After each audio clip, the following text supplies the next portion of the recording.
They say don't mess with Texas, and nowhere in the Lone Star State is that more true than in Houston. As America's fourth largest and most diverse city, Houston doesn't seem to get the credit it deserves when it comes to how it drives our nation's politics and culture. But let's be real, Beyonce's from Houston. I mean, it's a thing.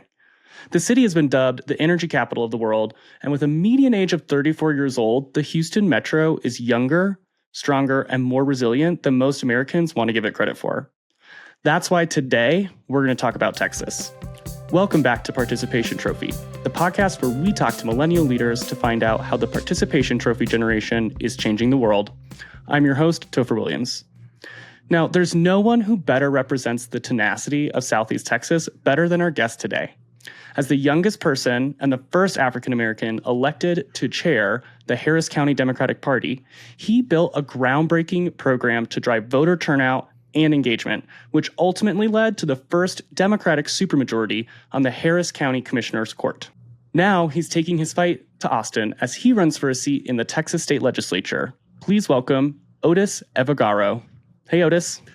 Thanks for having me, Topher. I really appreciate it. And thanks for all the nice words. I'll pay you later for it. Yeah, for sure. Well, hey, it's all true.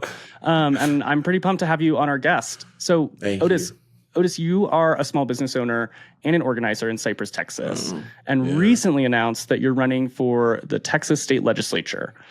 Now, on this podcast, we've talked a lot about how many elected leaders out there are just really, really old. So it's really exciting to see a millennial like yourself running for office. What made you decide to run, and what's the state of the race today? Yeah, listen, and thank you again for having me on, Topher. I really appreciate it. Listen, I tell everybody that our campaign is powered by a simple idea: for us. And we need leadership that should be working for us.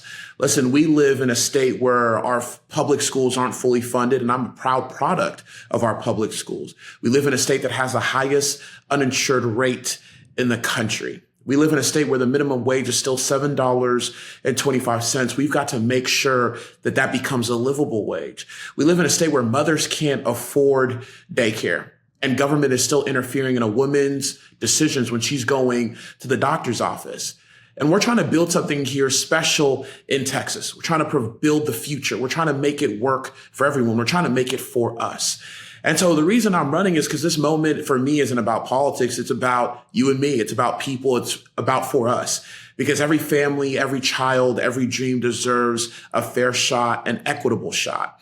And so that's why it's so important for me to get into the fight. Listen, we're asking for fighters right now in this moment. We're asking for fighters in this movement. And so I know that it's important for millennials like myself, with everything that's coming down the pike, to make sure that we're fighting against not just Donald Trump in D.C., but right here in Texas against Greg Abbott, against Dan Patrick, against Ken Paxton. And I feel like my services will be best represented and used in the Texas legislature. I have the experience there. I was the chief of staff of the very House district that I'm running to represent. I know the ins and outs of that building, and I know what it takes to get things done. But most importantly, Topher, we have to start winning. We have to start dominating. We've been in the wilderness for 30 plus years here in Texas. No mas. No mas. I hate losing. I used to get in fights when I was younger when we lost. I used to think people used to change the rules so that way they could win and get one up on me. And that's what's happened here in Texas. They've rigged the rules. Donald Trump recently asked Republicans here to give him 5 more seats. They rigged the rules and got themselves 5 more congressional seats so that way he can keep the majority in the House come these midterms. We've got to stop losing. We've got to fight back. And we've got to make sure that working families are thriving, because when they thrive in Texas, Texas will thrive also. Oof. All right, Odus, just kicking it off real strong here today. Can you talk a little bit more we've been hearing a lot in the news. This isn't really a newsy podcast, but we've been hearing a lot in the news about what's going on with these congressional maps in Texas. And now it seems like maybe they're trying to do the same thing in North Carolina. So what does this mean? Is it normal to redistrict in the middle of a decade like this? I thought it only happened, like in 2020, 2030, like that. I thought that's usually how it works. So what's going on with that in Texas?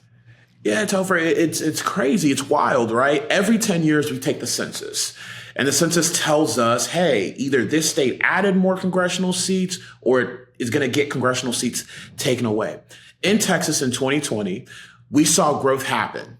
95% of that growth was due to people of color, black and brown folks.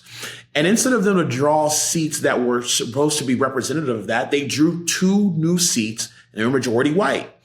So now they come mid-decade redistricting because Trump's big, beautiful betrayal is not working for the people. It's super unpopular, and they know they're going to lose the majority in the House. So what did he do? He called Greg Abbott, like he did in 2020 when he called the Georgia Secretary of State and said, find me 5 more seats. Give me 5 more seats. And so we called a special session here in Texas, and we did just that. We capitulated to Donald Trump. Now in Austin, Republicans will tell you, don't DC Austin, don't California, my Texas. But they've done exactly what they said they don't want to happen. We have DC'd and capitulated to everything DC has wanted. And so now they redrew the seats. We have 5 new Republican seats. It's in the courts right now. We'll see what the courts will say. But we've got 5 new seats. They've drawn it to be Republican. So that way Donald Trump can get his 5-seat majority here, or add 5 more seats to the majority here. And what it did was it cracked black and brown communities. Let me give you an example, Topher. Right here in Houston, Texas, we have Congressional District 18. Congressional District 18 is the home of Barbara Jordan. It's the home of Mickey Leland, Craig Washington, Sheila Jackson Lee, who unfortunately passed away, Sylvester Turner. These are giants. City 18 hasn't had representation for over 200 days. Greg Abbott was supposed to call a special election. He didn't do it. He's waited for political reasons. Now they've taken CD 18 and they've now reshaped it. And now it's going to pit more black folks against each other, right? And so they haven't had this representation for over 200 days. CD 18 has the most SNAP beneficiaries of any congressional district in the state of Texas.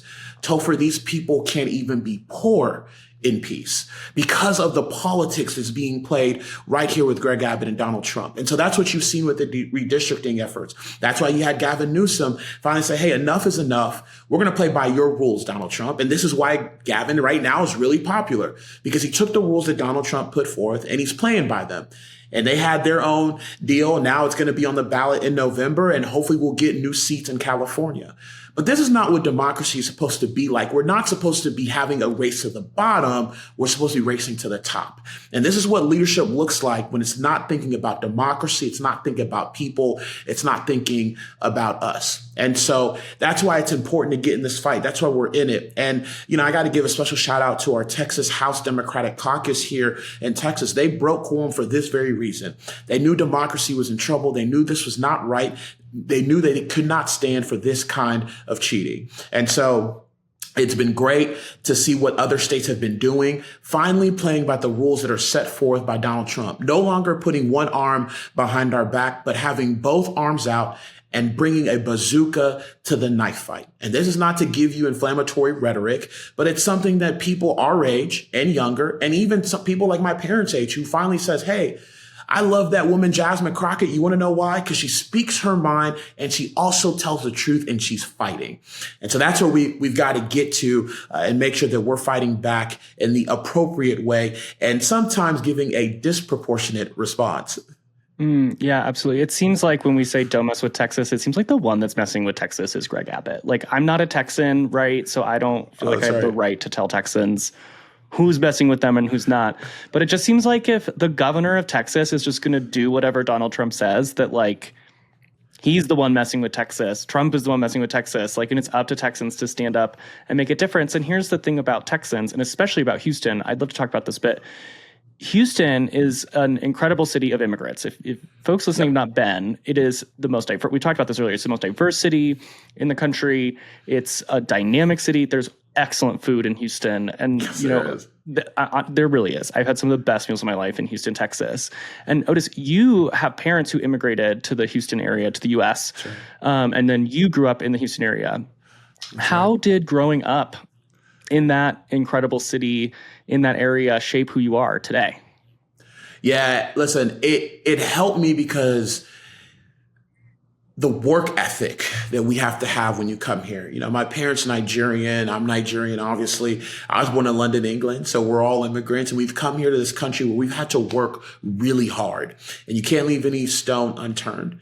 But most importantly, Topher, what it also allowed me to understand that we cannot have injustice be coming forth. We can't stand for injustice. We've got to make sure that we are standing up for the least of these, the disenfranchised, the marginalized, and those folks who don't have a seat at the table, right? We've got to make sure that we're bringing our own folding chairs. And being an immigrant, what also we learned growing up is that you have to rely on others. You have to rely on the love of neighbors, on the love of friends, and even the love of those who don't wish you well sometimes. It's fake love. But also we had to rely on the government. And at one point in this country, government was loving its citizens and you unconditionally. And that's what it's supposed to do. Government is supposed to love its citizens and you unconditionally, no matter what. That's why we talk about the American dream. That's why we said, for richer or for poor, bring them all, bring them here to America so they can live that dream out. We're not seeing that right now, right? We're seeing a president who's dictating an agency to deport not just folks who are undocumented, but citizens right here at home. And so that's what we're trying to bring back. And that's what those immigrant roots has really instilled in me. It's a hard work ethic. Is the love of others. And most importantly, making sure that we keep to the moral obligation that we have to keep this, to make this world a better place than we received it. That is super important to me because if it wasn't for the love of others, I don't know how my dad would go through college and get a master's degree. I don't know how my parents would have 3 kids go through college and be proud college graduates or going through public education. It was the love of others that allowed for that to happen. And that's what we learn being in these different communities, being an immigrant, and then being in a thriving community like Houston. Like you said, it's the most diverse area in the country. It's over 200 languages that are spoken right here. We're proud of that. We don't run from it. We love our diversity. And that's what we've got to make sure that we're spreading everywhere and we don't allow hate to drive out the love that we have for each other. It's so interesting to hear you talk about how the love of others makes such a big difference. I mean, we've had a couple of folks who come from immigrant families on this podcast. One of the folks who talked about this is Lucille Winagema, who is the executive director at Headcount, and she's also Nigerian. And she talked about how one of the big things about being Nigerian American is the way that the community rallies around each other, right? Like if you need something like, oh, this neighbor has that, this family member has the other thing, and together you really are able to meet each other's needs by coming together. And it strikes me that while that type of community is important, right, that kind of family network, that community is critical, when the government, as you mentioned, is leaving people behind, right, like, and community steps up to have each other's back, that's great, but it doesn't actually help people achieve the American dream in the same way that it is supposed to, right? Like that sort of disinvestments, like the congressional district you're talking about, right? It seems to me like community can have each other's back, but when you have a government that is actively trying to harm its citizens or make it harder for people to start small businesses, right? I mean, just if we think about the idea of the Affordable Care Act subsidies going away, right, it makes it even more impossible for people to start small businesses. And who's the most likely group of people to start small businesses in America? Well, it's immigrant communities, right? That's right. Making it so those sort of structural pieces, when they get eliminated, community can only go so far in that kind of mutual aid.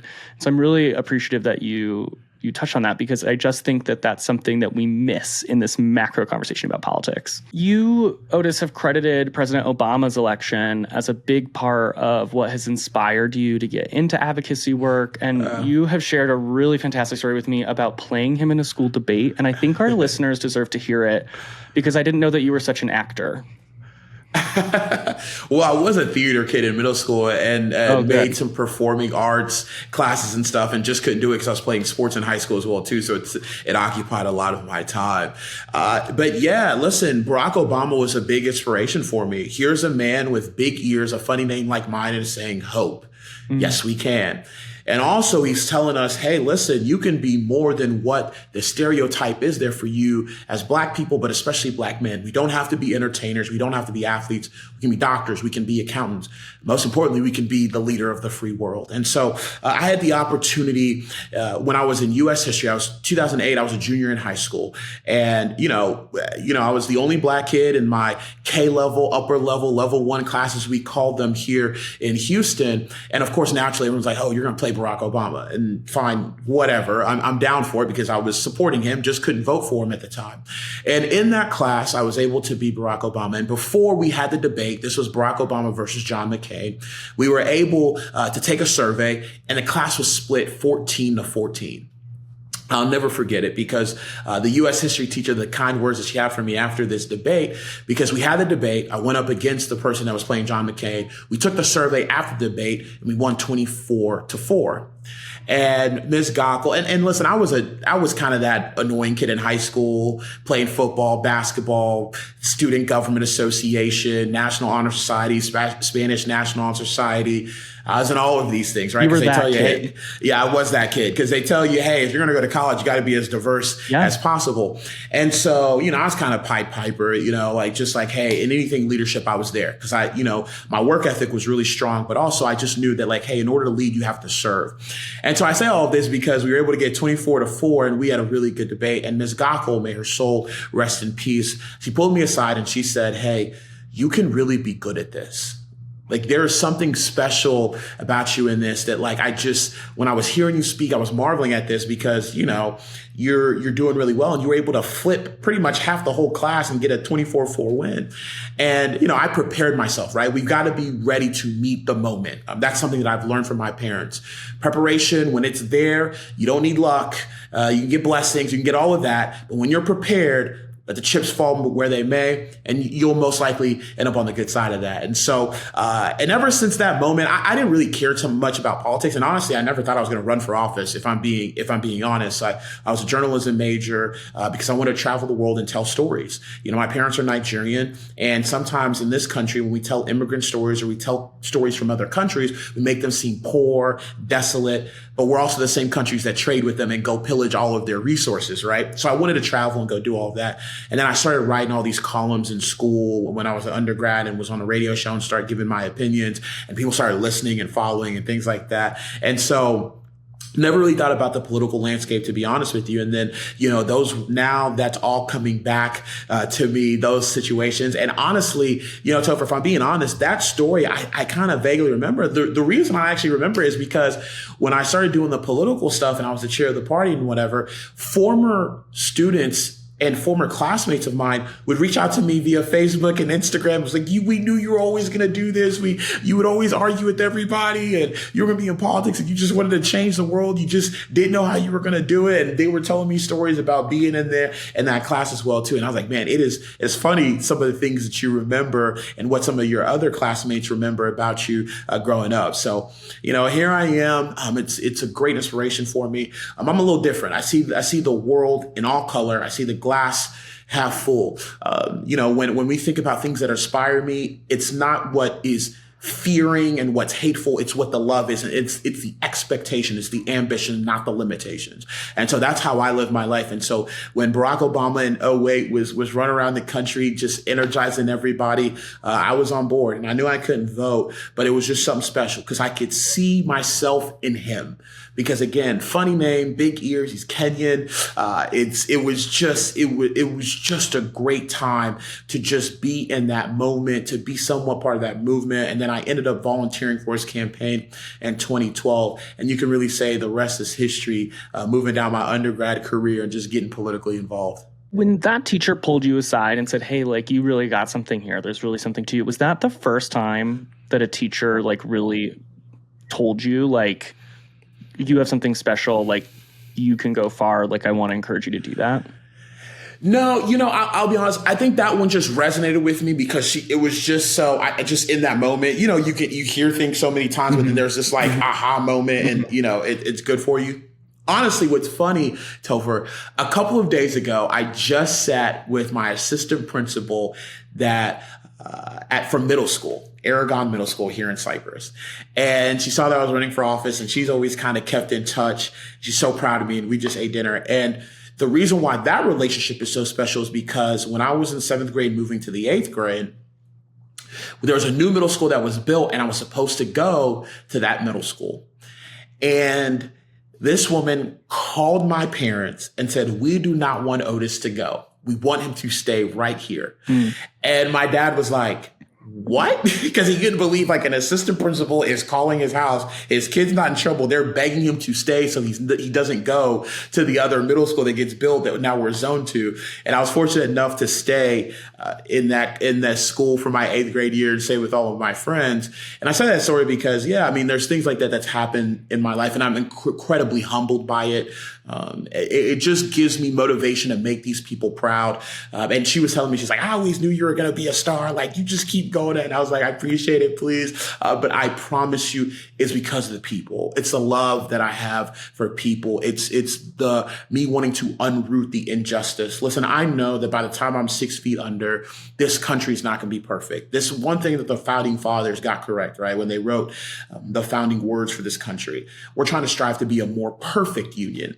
And we've got to do our job to make sure that that's happening.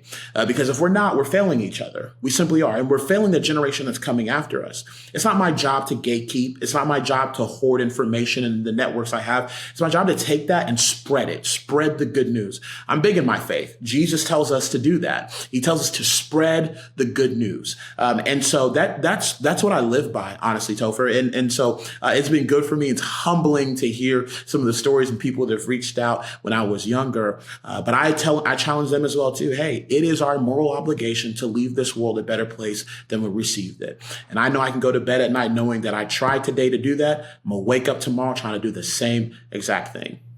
I appreciate what you said about sort of being like a glass half full guy, like an optimist. I just think like you can't go become an activist or like try to, well, you can't become an activist. You can't run for office. You can't, I'm a campaign veteran, campaign consultant, right? Like you can't do any of this kind of work if you're not an optimist, because otherwise, why would you be doing it, right? Like if you don't, if you're not optimistic that you can leave the world better than you found it, then why on earth are you doing this work, right? Like why not just like, I don't know, go work for a Bond villain or something. Like, I just don't, you know what I mean? Like, you have to be able to believe that you can leave the world a better place. And I think Texas is such a good example of a place where there's a lot of reasons to be really optimistic, because the work that's happening in Texas is incredible. I have to confess that Texas is like low key one of my favorite places in America. It wasn't always. I used to kind of like buy into the hype and the lies that like Texas was like, you don't want to go to Texas, but I have spent. And we're riding horses and cowboy hats and just wearing boots the whole time. Honestly, that's like one of the parts I like give me a cowboy hat and a horse. Like I'm all about it. But like, there's these stereotypes about Texas that it's like, it's like not sophisticated, or that like people are, don't understand what's going on in their communities. And it really, every time I've been to Texas, it's so clear to me that could not be further from the truth. And I'm curious, like, what you think as the third Texan on this podcast. What is it that Democrats in Washington or in places like California or even where I live in Colorado, like what are we getting wrong about Texas? I think that it's not a one hat fits all, right? And I think that that's what's happened here in Texas. And listen, I'm probably going to get in trouble from some of my friends, but listen, we have the Gulf of Mexico right next to Texas. You can't come to Texas and poo-poo oil and gas. It's a big part of our economy. It funds our preschool here in Texas. The conversation shouldn't be oil and gas, but it should be oil and gas right? Mm-hmm. Like, we're never going to get rid of the Gulf of Mexico. I mean, it's a driving force in our economy. We also are the number one wind producing state in the country. So it's not like we've totally kicked down the doors and said, hey, no renewable energies here in Texas. We're one of the top 5 states in solar. Again, the number one wind producing state in the country. We're doing both. And I think that's what the country gets wrong about Texas, that we can do both. Listen, being a progressive is different for everybody. It's different for when you're an Asian American woman. It's different when you're a straight black man. It's different when you're a gay white man. It's different than when you're a black woman that's part of the 92%. It's different when you're a Gen Xer, now Gen Alpha, right? Progressivism looks different for everybody, and we've got to be more accepting. The problem is that we've been a party now of lip service. I hear it all the time from my friends that are Republicans that I grew up. I grew up in Cypress, Texas. If you go look up the demos of Cypress, Texas, and you see who's getting elected in Cypress, it ain't the most blue place in the world, right? It's a red place. And one of the things that I'm always talking to my Republican friends about that I grew up with is that they say, hey, listen, you guys talk about representation. You talk about all these things, but we don't ever see it. And that's true. It's very true. Like we've got to make sure that we are living the life that we are preaching. So when they want to see representation and we say, hey, we got to get younger, we can't show them an array of all of these older folks. It's not to say that we can't use the wisdom of our elders, because I think that's what's getting missed in this as well, too. We're not saying, hey, eradicate all of the older people. We're saying, hey, let's give opportunity to those folks who are ready to serve. We need the wisdom of our elders, but we also need the energy of our young folks, particularly in our time where things are different and we're legislating different, right? And that's a part of Texas as well, too, right? You're coming in here and you're talking to a lot of the Hispanic population. Listen, I'm an immigrant. When immigrants come into this country, they're not worried about getting deported. The number one thing they're worried about is, how am I going to make money? Because I have to put food on my table here, and I have to put money and food on the table over in the country that I'm coming from for the family that I left. These are real conversations that we're not having. And then the other thing too here in Texas is that we sometimes lead with some of these cultural issues. Listen, if we take care of the kitchen table issues, we make sure we fully fund our public schools, and we keep talking about that. We expand Medicaid. We make sure that we turn our minimum wage to a livable wage. We talk about issues that matter to people. Guess what? That puts us in power to take care of the communities that are disenfranchised and marginalized. We've got to get power first so that we can help people. I think we've kind of put that backwards as a Democratic Party. We can't be afraid of power. People want us to have power. They just don't want us to abuse it, right? And have that influence to make sure that we're doing that. And so in Texas, you got to come down here. You got to listen to the needs of people. This isn't California. It's not New York. It's not Illinois. It's not these great blue states.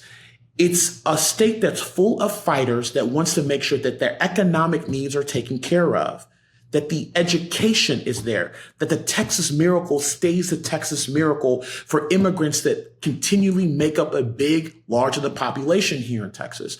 So we've got to continually talk about issues that matter to the folks. Because guess what? When we expand Medicaid in the state of Texas, maternal mortality comes down.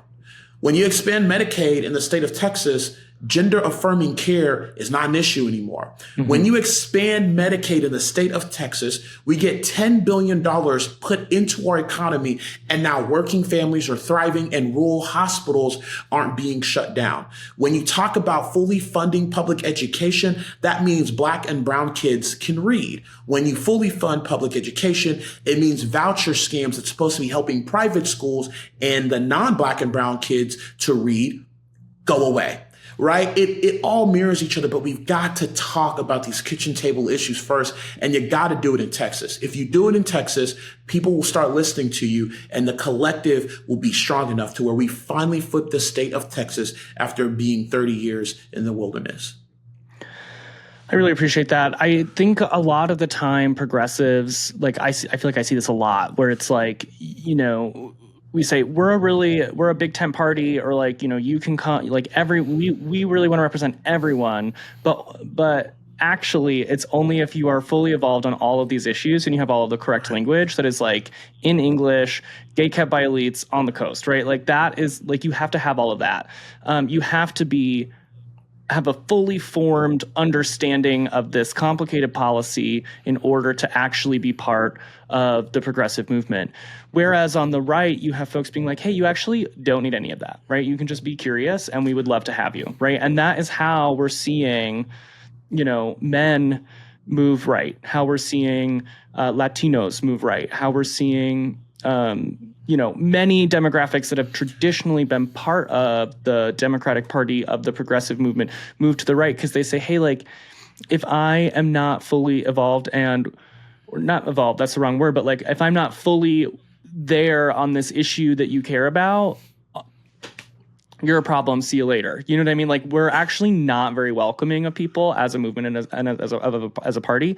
And I'll tell you what, the Republicans will have you. Like, they're happy to have you, right? And so I think, like, this is a really big issue with progressives that we don't spend enough time talking about, is that we need to be able to welcome people with different beliefs, right? It doesn't mean that we have to compromise on values or on, human rights or on, all of these other things, but it does mean that we have to be okay having conversations with people who are different from us. And I think often when progressives say, Americans need to be more comfortable with having conversations with people who are different from us, they're talking about Republicans, but we really should be talking about ourselves, right? Like, we're not, that is like really lost, I think. Like, we have to be okay with that. We have to be comfortable having conversations with people who are different. And we don't necessarily mean like a white gay guy talking to a black immigrant guy, right? Like, we're talking about people who have different sets of values from us, and being okay, like building a multicultural, dynamic country means that you have to be able to do that, right? Like, this is not a conversation between people. I wouldn't consider this a conversation between people who are different from each other. Like, we hold a lot of the same values and a lot of the same views.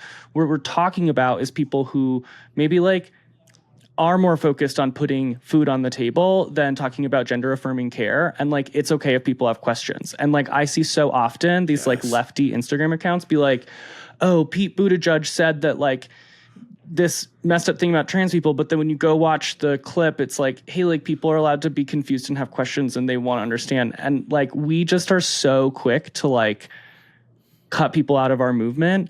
And I just think that's like such a problem, because you cannot build a movement unless you're actually inviting people in, and you're going to have to be okay with people being different from you.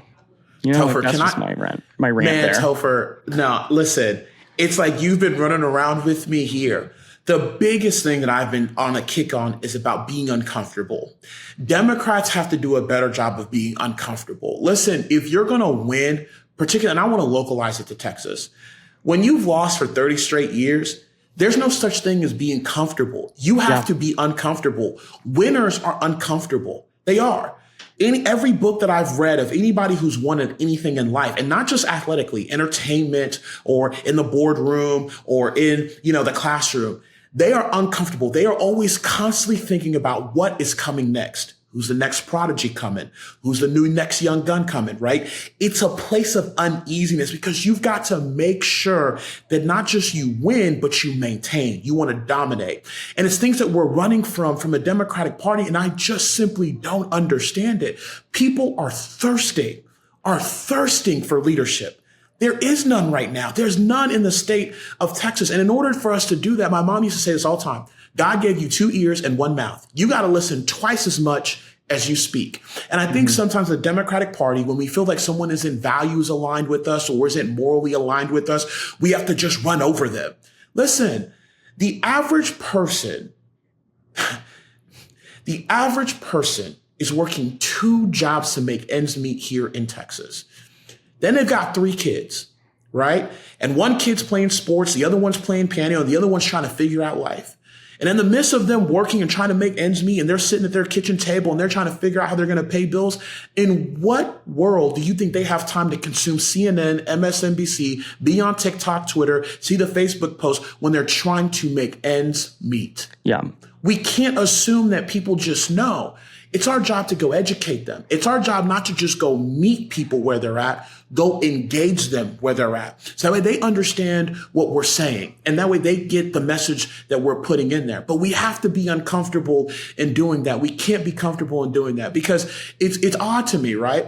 If you talk to the Republican Party, it almost seems like they're a little bit more inclusive than we are. A lot of them will say, hey, no, it's okay. When Donald Trump says something idiotic and insane and loony, it's okay. We know what he meant. When we say something that they feel is like, what? How could you say that? And there's been this shift, and we've got to get this shift back, and we've got to get better messengers on our side to do this. So I'm really glad that you said that, because that's the biggest kick I've been on, is being uncomfortable, making that one extra call, knocking on a door that you're not used to knocking, being in communities and neighborhoods you've never been in, to go talk to folks and say, hey, listen, I promise you tomorrow will be better. One of the most disturbing things that I was hearing progressives say, like in our communities post 2024 election was, I can't believe that these people chose to vote on the price of eggs over the rights of like trans people or queer people or people of color or whatever. And I just was like, time out. Hold on. There's several problems with this. The first is that if saying, first of all, you're ceding the entire economic argument to Republicans by saying, I can't believe you chose to vote for the price of eggs over this. First of all, that assumes that Republicans are going to lower the price of eggs, which is just fundamentally not true, right? Like from a policy standpoint, it's just like not the case. First of all. Second of all, yeah, like if you can't afford to feed your children, why on earth, and you have one party saying, hey, like vote for us, we're going to make it so that you can better afford to feed your children. And you have another party that says, if you don't vote for us, you're a bad person. Right. Like that's a shitty argument. Like, I'm sorry, but like what regular American is not going to vote for the party that says they're going to lower the cost of food when you can't afford to feed your family?